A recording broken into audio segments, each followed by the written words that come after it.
क्या देखते हैं क्योंकि आप लियारी में कभी अरसे तक तैनात रहे पहले भी और अब भी, क्या लियारी में अमन अमान की सूरत-ए-हाल इस कदर बिगड़ी हुई है जो मूवी में दिखाया गया है? धुरंधर मूवी जिसकी आप बात कर रहे हैं इररेलेवेंट मूवी है। जिस लियारी की आज बात कर रहे हैं वो लियारी बहुत अरसे पहले मर चुका, खत्म हो चुका।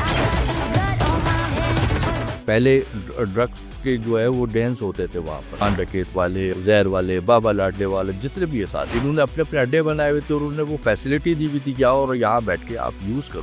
रहमान डकैत एक किरदार है, इसका क्या बैकग्राउंड है? कि जो बाप करता है वो उसने किया, फिर वो सारे मामलात ऐसे बनते चले गए कि रहमान जो है वो एक रहमान डकैत बना, अपना एक दहशतगर्दी का उरूज भी देखा उसने। चौधरी असलम को कैसे देखते हैं? आपने उनके साथ बड़ा काम किया। चौधरी साहब जैसा दलेर पुलिस अफसर मैंने आज तक नहीं देखा, अभी तक नहीं देखा। एक दफ़ा चौधरी असलम को बहुत सीरियस थ्रेट आई, हमने कहा कि आप एपीसी में आना जाना करे घर जब जाते थे। वो जो उसका स्टाइल करना छोड़ो यार, अगर चौधरी एपीसी में बैठ गया तो चौधरी को चौधरी कौन बोलेगा। हमें ये पता होता था कि हम फला जगह पे जा रहे हैं, यहाँ पे शायद हम वापस नहीं आए। पहले तो लियारी जाते हुए लोग खौफज़दा होते थे, आज भी कहीं ना कहीं लोगों के जहनों में शायद कहीं ना कहीं साथ आईफोन लेकर आओ, आप अपने साथ पैसे लेके आओ, अगर कोई छीन जाए तो मेरे से पैसे ले लेना, मेरे से आईफोन ले लेना। रहमान डकैत ने भी कहा जाता है अपनी वालदा का कत्ल किया। पब्लिक डिजिटल से मैं हूं आपका मेज़बान समर अब्बास। आज हमारे साथ एसएसपी सिटी लियारी मौजूद हैं, आरिफ अजीज। हम इनसे बात करेंगे लियारी के हवाले से। अस्सलाम वालेकुम। धुरंधर फिल्म इस टाइम टॉप ट्रेंड चल रही है। लियारी के हालात जो उस मूवी में दिखाए गए हैं, आप क्या देखते हैं क्योंकि आप लियारी में तवील अरसे तक तैनात रहे पहले भी और अब भी, क्या लियारी में अमन अमान की सूरत हाल इस कदर बिगड़ी हुई है जो मूवी में दिखाया गया है? हाँ देखिए, बिस्मिल्लाहिर्रहमानिर्रहीम। सबसे पहले तो आपका शुक्रिया कि आपने मुझे इनवाइट किया। और स्टार्टिंग में यहाँ से लूँ कि धुरंधर मूवी जिसकी आप बात कर रहे हैं इररेलेवेंट मूवी है। और आपको पता है कि ये जो इंडियंस हैं ये आपके वेल विशर्स तो है नहीं, तो वो आपको हमेशा नेगेटिव ही एक्सपोज करने की कोशिश करते हैं कि जैसे कोई तबाही है यहाँ पर या सारी चीज़ों में। जिस लियारी की आज बात करें वो लियारी बहुत अरसे पहले मर चुका, ख़त्म हो चुका। ये जब तक ये रहमान डकैत जिंदा था या ये जो बाकी जो गैंगस्टर थे मारे गए, कुछ भाग गए, कुछ पाकिस्तान से भाग गए, कुछ इंसान बन गए, कुछ ऐसे भी हैं जो आप अपना कारोबार कर रहे हैं पाकिस्तान से बाहर जाके। अच्छी बात है, हम कहते हैं चलो कम से कम इंसान बने। तो उज़ैर बलोच की बात करता हूँ मैं, ये सारे जितने पकड़ा गया वो तो काफ़ी अर्से पहले। तो वो लियारी अब बिल्कुल चेंज हो चुका है। लियारी में आज अगर आप जाएंगे ना, आपको बच्चे बच्चियाँ आपको फुटबॉल खेलते नज़र आएंगे, बॉक्सिंग करते हुए नज़र आएंगे, आपको कराटे करते हुए, जिम्नास्टिक, इतने ज़बरदस्त फुटबॉलर हैं ये आप देखे हैं जो उनके अक्सर जो स्पोर्ट्स एक्टिविटी में एक्टिविटी है पाकिस्तान से बाहर जो टीमें जाती है उसमें आपको 90% जो बच्चे हैं वो लियारी के, चाहे वो बच्चियाँ हो चाहे बच्चे हो। लियारी की पहचान जो पहले थी आज अब वो लियारी की पहचान बन गई है। पहले ड्रग्स के जो है वो डांस होते थे वहाँ पर, आज अल्हम्दुलिल्लाह वहाँ पर आपको एक अड्डा कोई ऐसी एक्टिविटी नहीं मिलेगी। मैं ये नहीं कहता हूँ कि हम किसी जन्नत में रह रहे हैं जहाँ, वो तो दुनिया के हर शहर में हर मुल्क में कहीं ना कहीं छोटी मोटी चीज़ें हैं। मगर जो एक प्रॉपर एक अड्डे हुआ करते थे वहाँ पर, जो पुराना लियारी था जिसमें रहमान डकैत वाले और ये उज़ैर वाले, बाबा लाडले वाले, जितने भी है सारे, इन्होंने अपने अपने अड्डे बनाए हुए थे और उन्होंने वो फैसिलिटी दी हुई थी कि आओ और यहाँ बैठ के आप यूज़ करो। उस लियारी में ज़मीन और आसमान का फ़र्क है। रहमान डकैत एक किरदार है, इसका क्या बैकग्राउंड है? रहमान डकैत देखिए, ये होते हैं ना कुछ वरासत में जिनको ये मिलती है कि उसने शायद बदमाश ही बनना था, गुंडा ही बनना था, कत्ल गारत करी ही कर, तो उसका जो बाप करता आया वो उसने किया। फिर वो हालात, वो वाक़यात उस वक़्त ऐसे बनते चले गए कि जो दोस्त थे वो दुश्मन हो गए, जो रिश्तेदार थे वो एक दूसरे से उनका क्लैश हो गया, सारी चीज़ें हुई। वो सारे मामलात ऐसे बनते चले गए कि रहमान जो है वो एक रहमान डकैत बना, ठीक है? और फिर वो अपनी हदों को पार करते, करते, करते वो वहाँ तक आ गया कि जहाँ ज़ाहिर-सी बात है उसने अपना एक दहशतगर्दी का उरूज भी देखा उसने। मगर ये रहमान डकैत कब पुलिस मुकाबले में मारा गया? रहमान डकैत मैं उन दिनों में सीटीडी में था। 2009 में उसको मारा गया है। 2010 में हमने ऑपरेशन किया था सीटीडी ने, चौधरी असलम साहब वगैरह हम सारे गए थे वहाँ पर। तो वहाँ पर भी उस वक़्त उज़ैर वाले थे वहाँ पे, बिल्कुल। और जो रहमान डकैत के मरने के बाद गैंगस्टर उज़ैर बलोच ने उसकी सीट संभाली। बिल्कुल उसने फिर, अब देखिए था तो वो भी कारोबारी, अब वो भी इंसिडेंटली जो है कह सकते हैं ना कि वो इस उसमें आ गया। उज़ैर बलोच। उज़ैर बलोच की बात कर रहा हूँ मैं। तो अब कहा वो एक ट्रांसपोर्टर, बसें चलना उसका, मगर ये सारी चीज़ें शायद इसमें कोई थोड़ी बहुत उनको अट्रैक्शन लग रही होगी ना, मगर ये अट्रैक्शन ज़्यादा दिन नहीं चलती है। इसका जो इख्तिताम है ना वो बड़ा ख़तरनाक है, या तो मौत है या जेल है, और वो एक मौत में चला गया, एक जेल में बैठा हुआ है। तो इख्तिताम यही है। अगर कोई नए बच्चे अगर ये समझ रहे हैं कि जी बड़ा गैंगस्टर बनने में बड़े फ़ायदे हैं, तो फिर आप देख लें कि ना मुआशरे में इज़्ज़त रहती है, और ना फिर वो आखिरत में उसका यही होता है कि या तो मारा जाता है या जेल जाता है। अच्छा, रहमान डकैत के हवाले से जब चौधरी असलम की टीम के साथ मुकाबला हुआ, तो चौधरी असलम को कैसे देखते हैं? आपने उनके साथ बड़ा काम किया। मैंने चौधरी साहब जैसा दलेर पुलिस अफ़सर मैंने आज तक नहीं देखा, अभी तक नहीं देखा मैंने। कि मुझे याद है कि एक दफ़ा चौधरी असलम को बहुत सीरियस थ्रेट आई थी, और वो 100% वो थ्रेट हमें कंफर्म हो चुकी थी कि ये किसी वक़्त भी ये इंसिडेंट होगा। हमें एक सीनियर पुलिस ऑफ़िसर ने हमें बुला के, मुझे और इरफ़ान बहादुर, हम कहा कि यार इसको समझाओ कि एटलीस्ट ये बख्तरबंद यूज़ करे, ये इस तरह से वीगो में आना-जाना करे। हम दोनों गए, जाके बड़ी लंबी-चौड़ी पहले हमने वो इधर-उधर की बातें घुमा के, हमने कहा कि यार चौधरी साहब, आप ना जो घर आते-जाते हो, उसका बेचारे की ज़िंदगी में और कुछ नहीं था ना, ना उसने कहीं घूमने-फिरने जाना, ना किसी की शादी में, ना किसी के, उसका ऑफ़िस, ऑफ़िस से घर। घर भी वो शायद सोने ही जाता था बस, वो सो के उठ के आया और अपने काम में लग गए। तो हमने कहा कि आप एपीसी में आना-जाना करें घर जब जाते तो। तो वो जो उसका स्टाइल था ना, छोड़ो ही आप। अगर चौधरी एपीसी में बैठ गया तो चौधरी को चौधरी कौन बोलेगा? आप यकीन करो कि मैं और इरफान हम एक दूसरे की हम शक्ल देख रहे हैं, हमने कि यार उसको, मतलब एक तो दलेरी, ऊपर से उसको अपने नाम का बड़ा पास था कि चौधरी को चौधरी कौन बोलेगा, ये कोई आसान बात नहीं थी।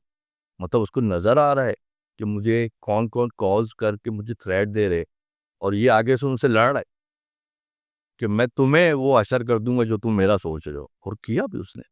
मैं समझता हूँ वो तो शायद ही कोई बड़े सालों में या सदियों में कोई माँ ऐसा बेटा जनती है जो 34 साल। कोई ऐसा वाक़या जब चौधरी के साथ आप ऑपरेशन पे गए हों? कितने ऑपरेशन, कितने ऑपरेशन! मैं आपको बताऊँ, हम तो उस वक़्त से सीटीडी में थे जिस वक़्त टेररिज़्म यहाँ था।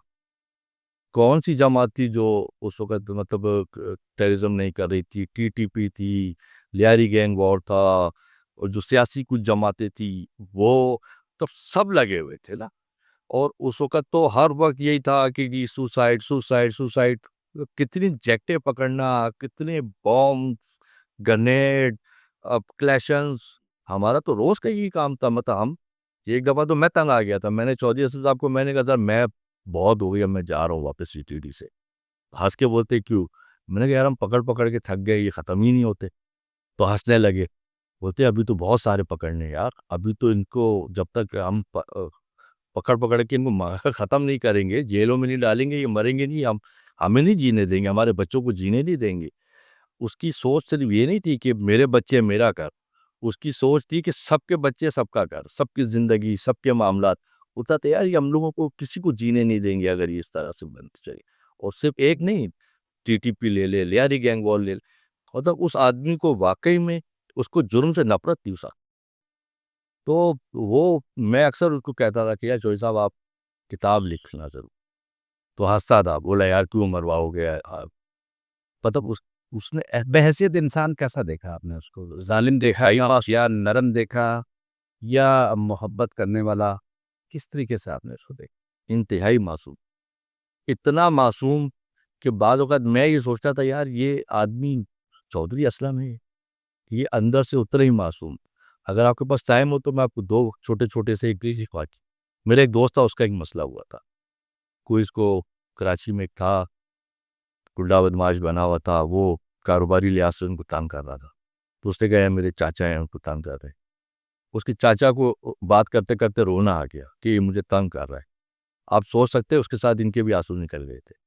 सोच सकते हैं आप चौधरी असलम जी। बोला, आप छूटे पड़े हो भाई, आप जाओ, अब मैं जानूं और वो जाने। वो आदमी, हम एक दफा मूवी देख रहे थे, एक इंडियन मूवी ही देख रहे थे।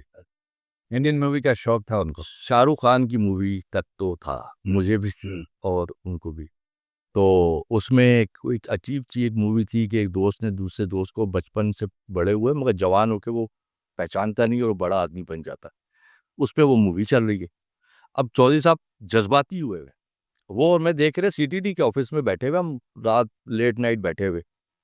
तो अब ये खुद बैठ के मूवी की कहानी, यार ये यूं करे, यार ये इसको ऐसे बताए, ये इसको। मैंने कहा, चौधरी साहब 15 मिनट में मूवी खत्म हो जाएगी, आप जिस तरीके से कह रहे हो। मतलब इतना, मतलब वो इन्वॉल्व हो जाते थे हर और चीज। बोला, खुदा की कसम मैं कहता हूँ कि नफीस आदमी।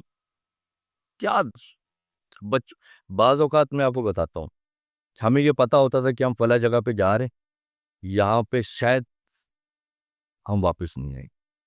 तो उसको एहसास पता है क्या था कि नहीं यार, इसने ना बड़े जो है वो तकलीफें देखी हुई हैं।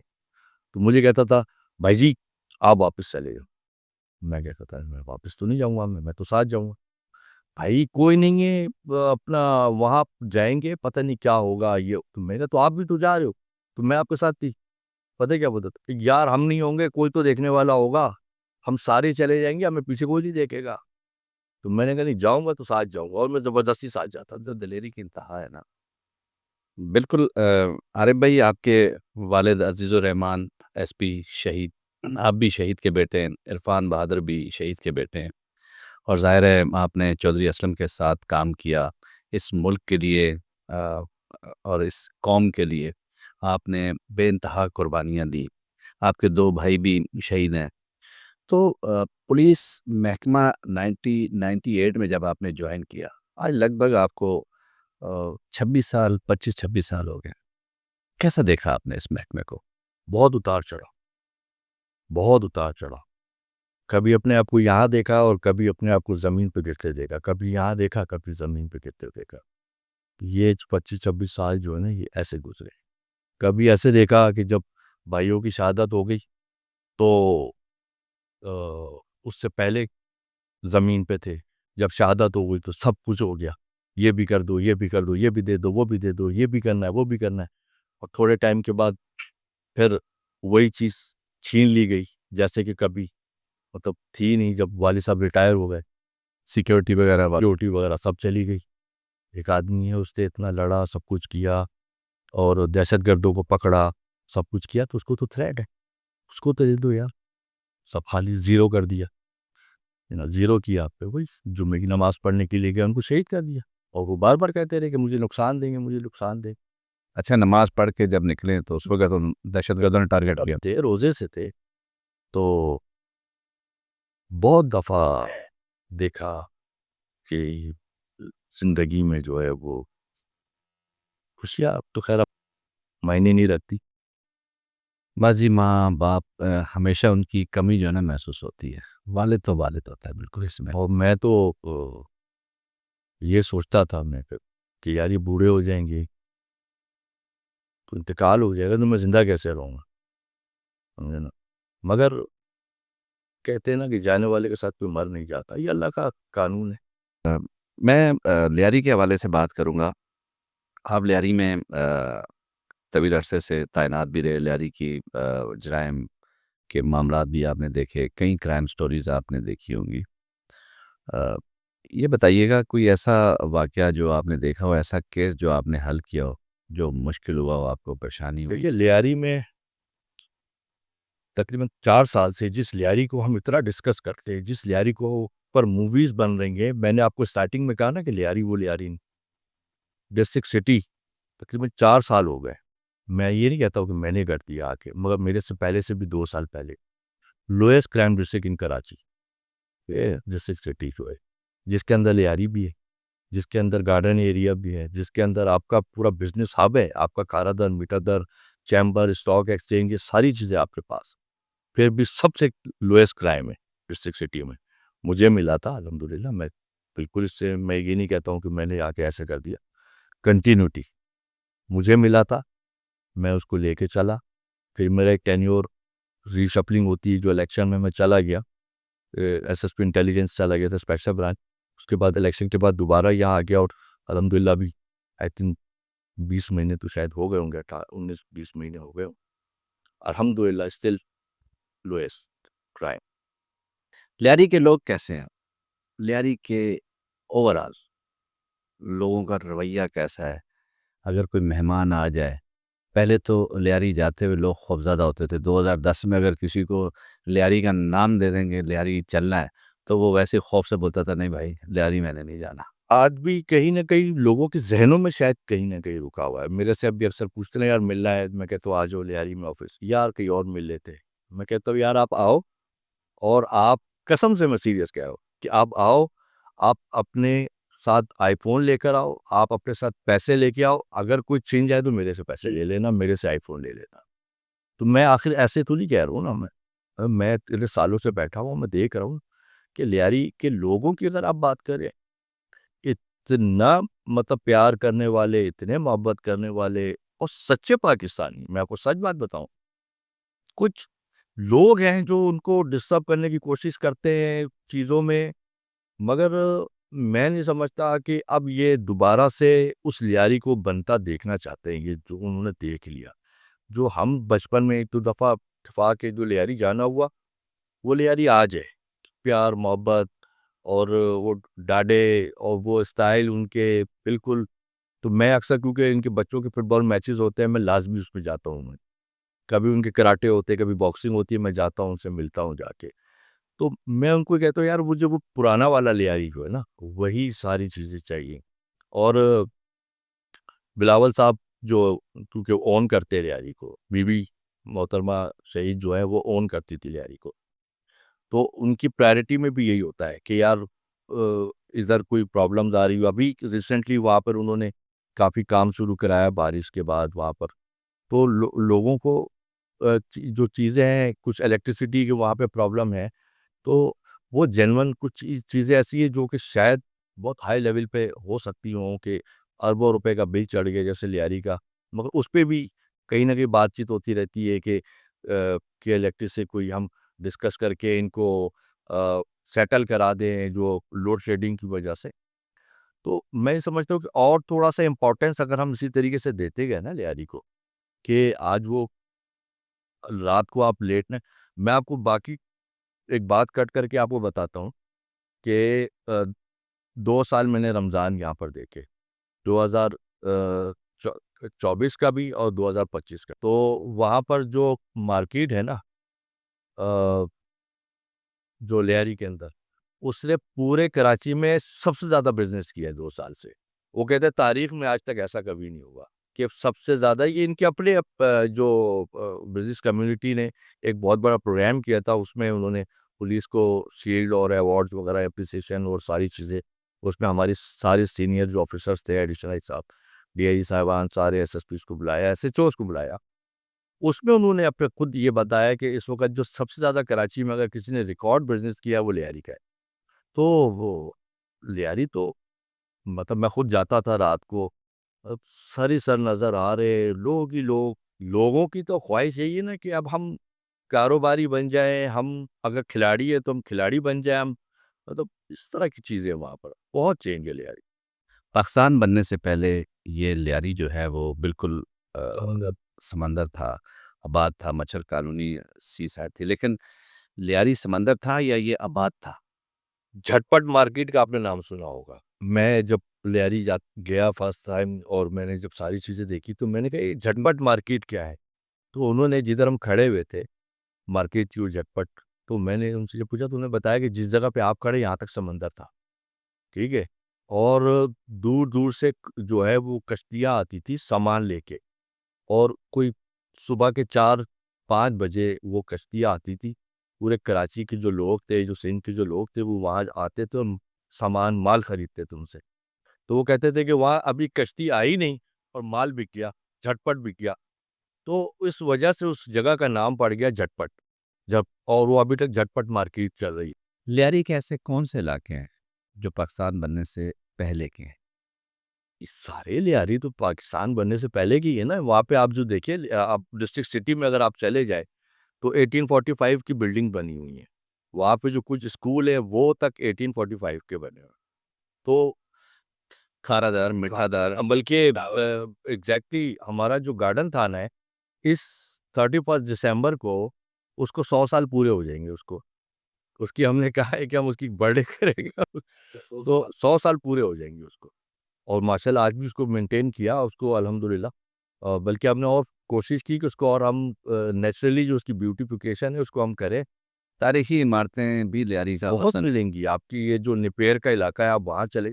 अनफॉर्चुनेटली अब वो बहुत ज़्यादा, क्योंकि शायद उनकी केयर नहीं की गई पहले वक्तों में, तो वो अब मखदूस इमारतों की तरफ जा रही हैं, वो गिरने की तरफ जा रही हैं, या उनको वैसे तो पूरी दुनिया में एक मशहूर गाना था ना, बंदर रोड से केमाड़ी, चलिए मेरी घोड़ा गाड़ी। तो ये वही इलाका था, तारीखी इलाका है। और आप इसके एसएसपी, ज़ाहिर है आपने यहाँ के हालात ख़राब भी देखे और अमन अमान की ऐसी सूरत-हाल देखी कि आपको खुद बैठ के यहाँ बता रहे हैं। और ज़ाहिर है ये हर किसी के नसीब में नहीं आती ये चीज़ें।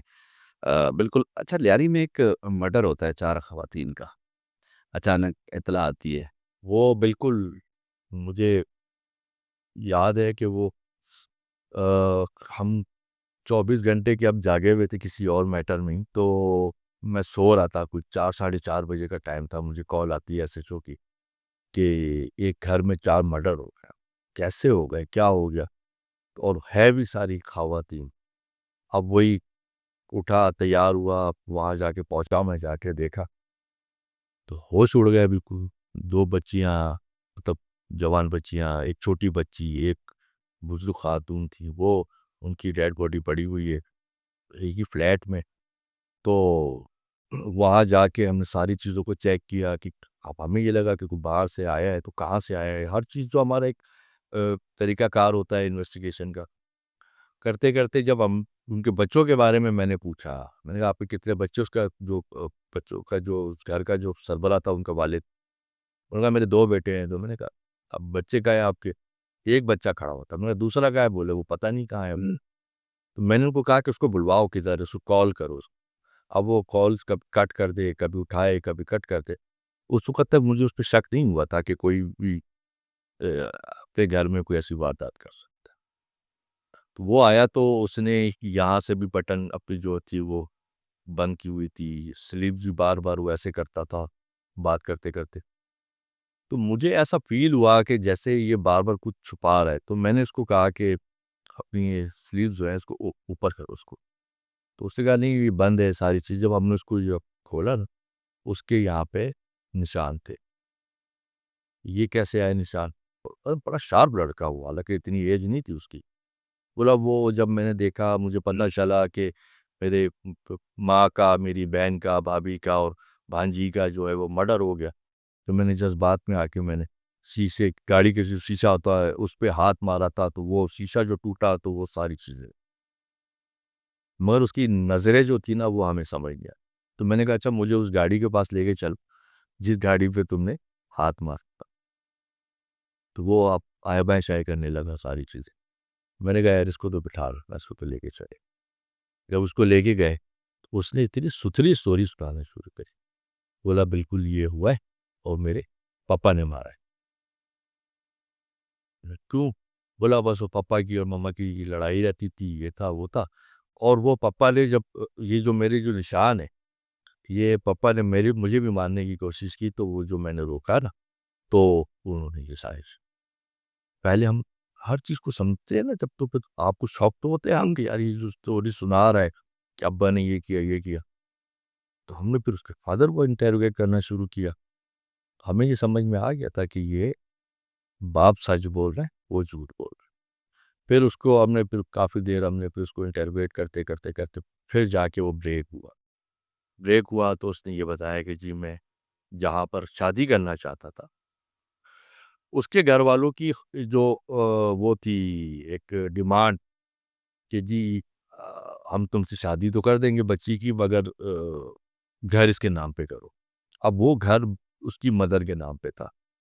तो इसलिए कहीं उनसे किसी उसमें कहा कि ये घर जो है वो आप मेरे नाम पे करो। उन्होंने कहा नहीं, मेरे तो और बच्चे भी हैं, मैं तुम्हारे नाम नहीं कर सकती अकेले की।